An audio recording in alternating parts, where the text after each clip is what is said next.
Damn, look at this backdrop. Ow!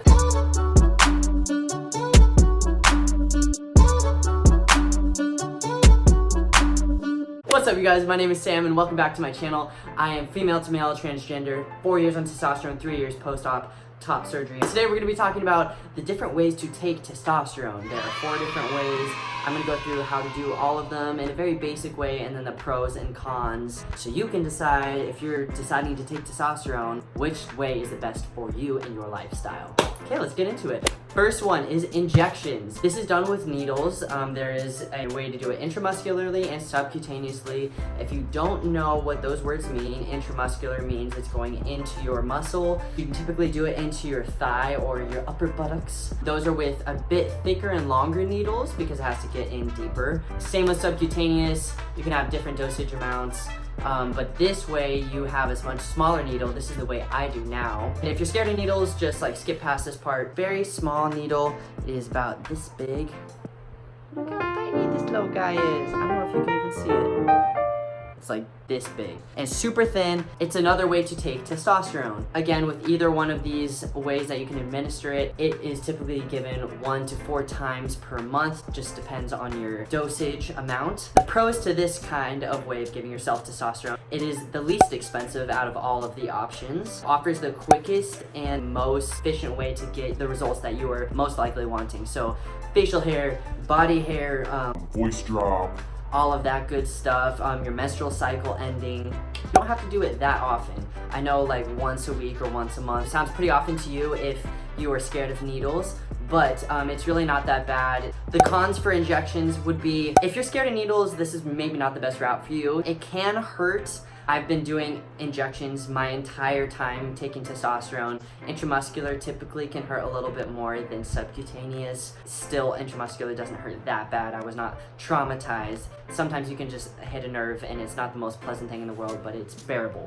There are peaks and valleys with doing injections. So that means right when you give your shot, the day or 2 days following, you can feel kind of a peak in maybe typical testosterone effects of like aggression or higher sex drive or stuff like that. And then throughout the week or month, whatever your dosage and timing is, it can dip down. This is where you kind of hit the valley. You might be sluggish or lower sex drive, stuff like that. The more often you do your shot, the less extreme the peaks and valleys are. I personally haven't experienced the very extreme things of that. I haven't even noticed it, but it is a good con to be aware of. If you're doing subcutaneous, and even I guess with intramuscular, you can build up this tissue if you're doing injections in the same spot. So if you're doing injections, I suggest to switch up where you are doing them so you don't build up that tissue. Okay, so the second way you can do this is transdermally, which has 2 ways you can do it. The first one we'll talk about is patches. I personally have never done this one. Here's a picture of the patch, and as you can see, the active testosterone part is covered.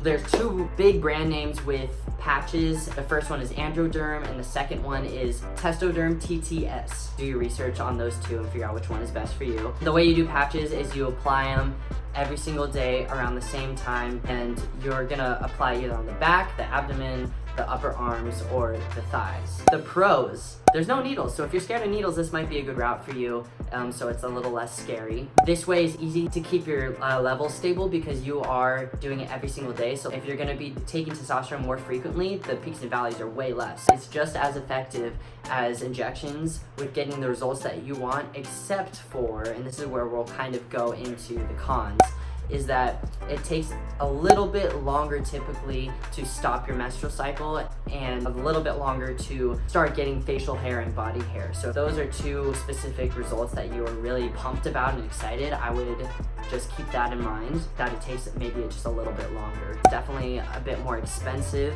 You're putting a patch onto your skin, so there are chemical enhancers with this patch so that it administers the testosterone. If you have allergies, keep that in mind, or if you have sensitive skin, it might irritate it. It can fall off if you are sweating because it is a patch. If you're going to be swimming or getting in the water, it needs to be covered with plastic. The second way that is transdermal is a gel, and there's again 2 brand names. The first one is Androgel. and the second one is Testosterone, if I'm saying that correctly.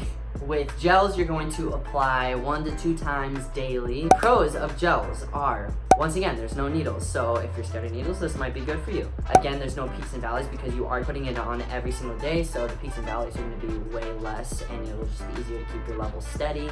Again, this is just as effective as injections to get you the results that you want, except for, once again, the menstrual cycle and the body hairs. Another con would be that it is more expensive.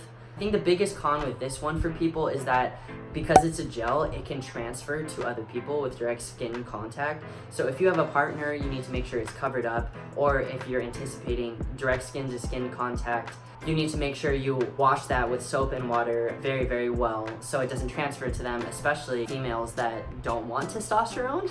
Again, it is a gel, so it can also irritate your skin if you have sensitive skin or if you're allergic to things. Just be aware of that. They don't really recommend you to go into water for at least a couple hours after you've applied the gel. It needs to be really dried and like get in your system and everything. So depending on your lifestyle, this might be a big con. All right, this third way is pellets, and this is so sick because I didn't even know this existed, if that shows you how common it is. But this is what the pellets look like. So pellets are basically a crystallized testosterone that are the size of a grain of rice that they are going to implant right under your skin that lasts for about like 6 months, which is crazy. It's usually at your hip or your butt, and they are going to use local anesthesia, and they'll make a small incision and implant about 10 testosterone pellets. A big pro is that it's basically just as effective as injections or patches or gel. It's easy to do, like you don't have to do anything. It depends on if you're scared of incisions and all of that, but in terms of you actually doing anything, it is easy for you to do because the doctor is doing it. You can just forget about it. Like you have to do it way less often, only once every 6 months, so that's definitely a pro. For skin, you won't have any irritation or allergies or anything like that, and it's definitely more convenient than doing shots, especially if you're scared of needles. The cons for this are that it's a bit less common and a bit newer. With that comes less research, so you just really want to make sure that you do your research and figure out everything, talk to your doctor, make sure it's the right option for you. It is more expensive because you are doing medical procedures and implanting something into your body. Probably the biggest one that I would say is it's harder to adjust your dosage because you're doing one big dosage every single 6 months. So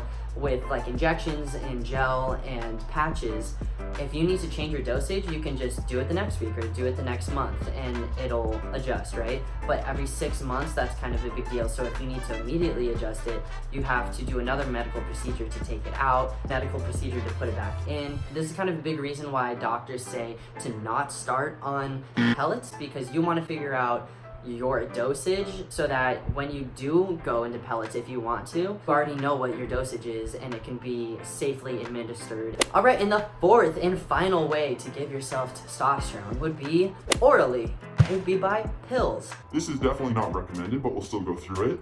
The way you do it is you take a pill every single day. That's about it. Pros to this are that it's easy to do. You know, you just take a pill and there's less peaks and valleys because, once again, you're taking it every day more frequently.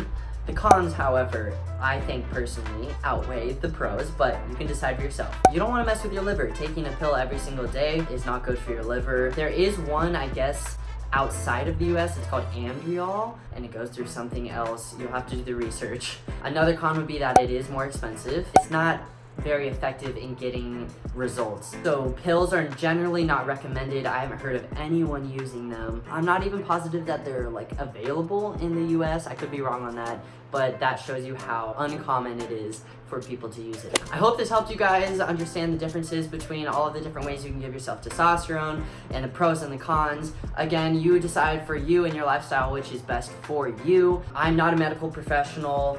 This is just from my experience and my understanding from talking to other people. I didn't know all of this information either. I didn't even know that one of these ways existed. So we're all learning. My brain is a little fried, so sorry if I sound a little bit crazy. If I were to suggest anything from a non-medical authorized point of view, I would suggest injections if you want the quickest and most efficient results that most female to male transgender people want. But again, you decide for yourself what is best for you. No way is wrong or bad. It's just what works for you. I love you guys. Thank you so much for watching. I will be back next week with another video, and I will talk to you guys later. Adios. Bye.